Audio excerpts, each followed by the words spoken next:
Free Library, here to read some stories and sing some songs.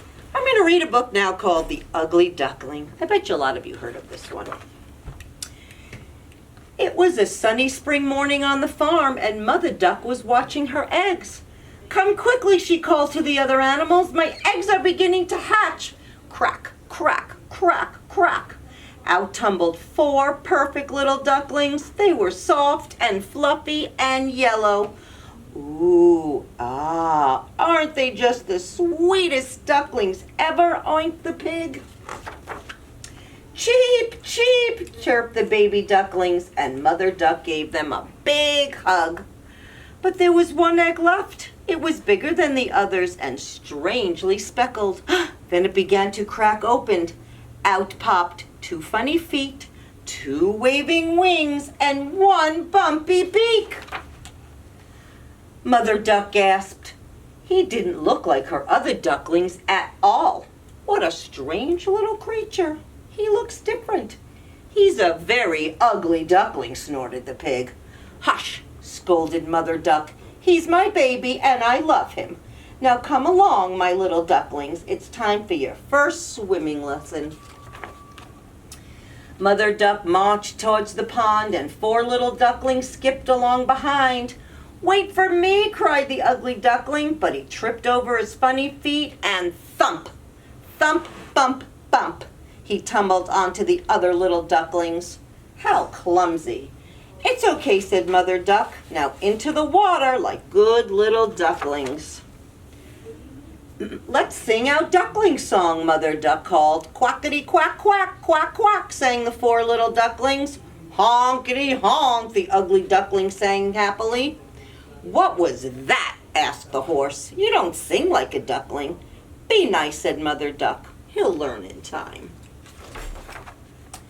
But the ugly duckling didn't learn, and all summer long, the other animals teased him when he got stuck in things, and he tripped and fell, and he made an enormous mess. No matter how hard he tried, the ugly duckling just didn't fit in. "Go away," quacked the other little ducklings. "You're noisy and messy, and you ruin our fun." Just then they heard Mother Duck calling for them. "Not you," shouted the ducklings, and off they pranced, leaving the ugly duckling behind. "Why doesn't anyone want to play with me?" sighed the ugly duckling. "No time to play," said a mole, popping his head up. "I'm digging a new tunnel for the winter." "Can I help?" asked the ugly duckling, and he poked his bumpy beak underground. "Where are you, my little one?" quacked Mother Duck. "We can't wait any longer. It's time to fly south for the winter." "I'm coming," cried the ugly duckling. "Wait for me." But the ugly duckling was stuck in the tunnel, and Mother Duck didn't hear him. The ugly duckling wiggled and wriggled, and he pushed and he pulled until pop! At last he was free. But it was too late. They had left without him. "Oh no," sniffed the ugly duckling. "I'll never catch up with them now. I'm all alone." The days and nights grew colder, and the ugly duckling huddled in the hollow of an old oak tree. And as the snowflakes fell, he curled up his long wings and dreamed of sunny days and games in the meadow. At last the sun peeked out, and the frozen pond began to thaw. Then one day a beautiful swan glided across the sparkling water. "Who's there?" called the swan. "Come out and play." "I can't," whispered the ugly duckling. "I'm too funny looking and everybody laughs at me." "I wish I could go swimming with her, but I'm too ugly," and he gave a little sob. "I won't last," promised the swan. "I don't care what you look like." So the ugly duckling took a deep breath and stepped into the pond. "You're beautiful," exclaimed the swan. "Look." So he looked down at his reflection and saw that she was right. The ugly duckling had grown into a swan, a beautiful, elegant swan with dazzling white feathers and a long, graceful neck. So they played together all day long. He was very happy because at last he had found a friend. And that's the story of the ugly duckling who turned into a swan. How about we sing the 5 Little Duck song? 5 little ducks went out one day, over the hill and far away. Mother duck said quack, quack, quack, quack, but only 4 little ducks came back. 4 little ducks went out one day, over the hill and far away. Mother duck said quack, quack, quack, quack, but only 3 little ducks came back.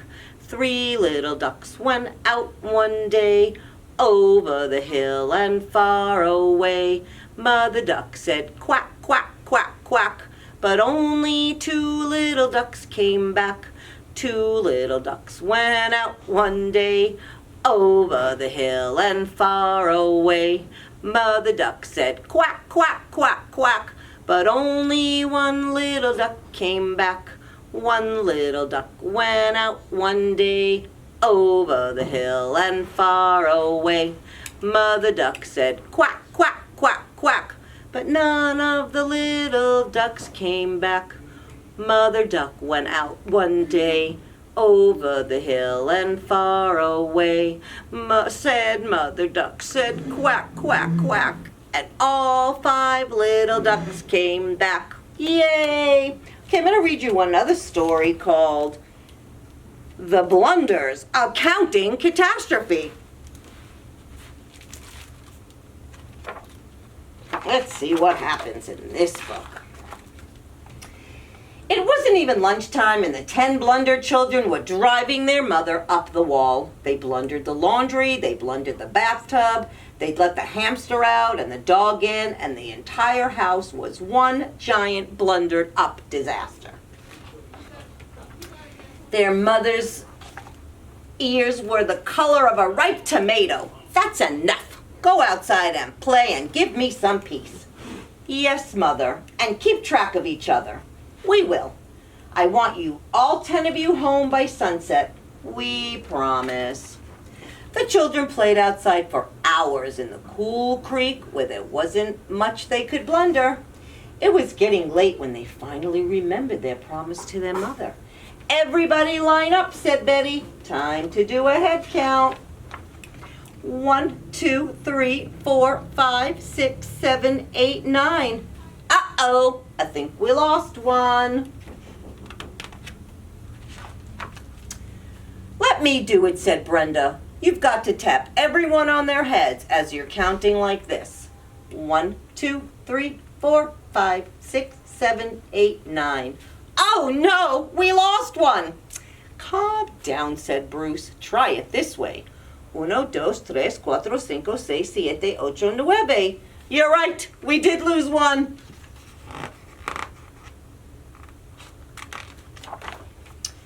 Let me handle this, said Bernie. Raise your hand if you're lost. Everyone who's here, say I. I. Bill counted backwards. 10, 9, 8, 7, 6, 5, 4, 3, 2. Egads! Bo counted by twos. 2, 4, 6, 8. Grimy!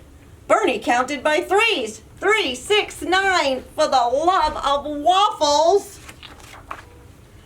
It was no use. No matter what they did, they only came up with 9. The sun was setting, the sky was turning red. It made them think of their mother. But what are we going to tell her, wailed Bess. Everybody just keep cool, said Barnaby. Let's tell her that one of us had to attend an important business meeting and we'll be home shortly, said Ben. This sounded like a very good idea. By the time the children walked in the door, their mother's ears were as red as boiled beets. Where the earth have you been? One of us had a business meeting, far, far away, in Iceland. Further than that, in Idaho, and they'll be home shortly. The children started to spin more tales about the business meeting, but when they saw 10 plates set out lovingly on the dining room table, They broke down. "Oh, Mother, we're so sorry. We counted and counted, but there's only 9. We lost one of us. We blundered the whole thing." Their mother put her hands on her hips. She looked down at her weeping children and hugged them all. "Would you look at that?" she said softly. "I think I may have found the 10th one. 1, 2, 3, 4, 5, 6, 7, 8, 9, 10. To prove it, she counted each of them with a kiss. Bruce, Betty, Ben, Bill, Brenda, Bo, Bonnie, Bess, Bernice, and Barnaby. That night after dinner, their mother held up 2 empty pie tins. "What happened to all the pie?" We didn't want to blunder things up again, so we divided up the pie extra carefully. And we made sure to count ourselves this time. Twice! So they only thought they had 9 because they forgot to count themselves. That's so funny. Okay, we're going to do one more song. Okay, you ready? Put your hands up high, put your hands down low, put your hands in the middle and wiggle just so. Put your elbows in the front, put your elbows in the back, put your elbows to the side and quack, quack, quack. Let's do that one more time. Put your hands up high, put your hands down low, put your hands in the middle and wiggle just so. Put your elbows out front, put your elbows in the back, put your elbows on the side and quack, quack, quack. Well, I hope you guys had a good time, and I'll see you next time. From the Turner Free Library, it's Miss Robin.